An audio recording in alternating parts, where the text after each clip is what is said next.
Tabula is a company building a new kind of programmable chip.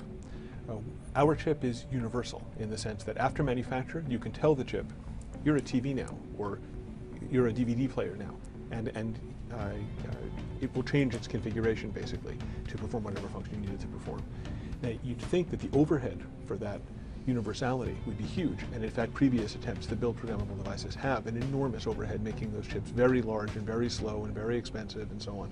And we've come up with a way of making a chip that maintains that universality, but in a form factor that's small enough and inexpensive enough that you can use it for nearly everything. We've gone to great lengths to make sure that how you use it looks the way you'd use anybody else's chip. So you can pretend that you're designing a special purpose chip for your special purpose application in exactly the way that the folks at Sony or Broadcom or something or Cisco might design a special purpose chip for a special purpose application. So from a user's point of view, it looks the same as what preceded us.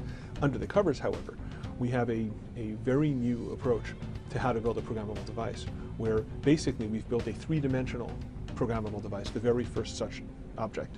Microprocessors can be seen as one-dimensional. They do one instruction, then the next, then the next, then the line.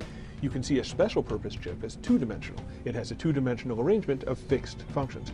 We have a two-dimensional arrangement of gadgets, each of which has multiple programs in it, and all of those little bits of program can talk to each other and talk to memories. So our device is a three-dimensional device, and just as a skyscraper packs a whole lot more into a small amount of sidewalk real estate than the Pentagon or a big warehouse does, we exploit that same phenomenon to build a chip that's much smaller and yet still maintain our high performance.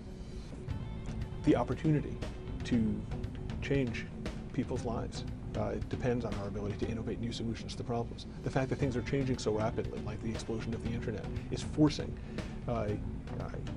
development to cope with the rapidity of that change, and it forces us to be innovative.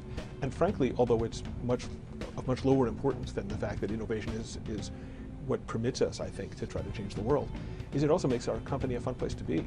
It attracts smart people and allows those smart people to have ideas that bounce off each other, and it makes the company itself vibrant as well as its product vibrant. Having this sort of award associated with our company is a tremendous, tremendous honor.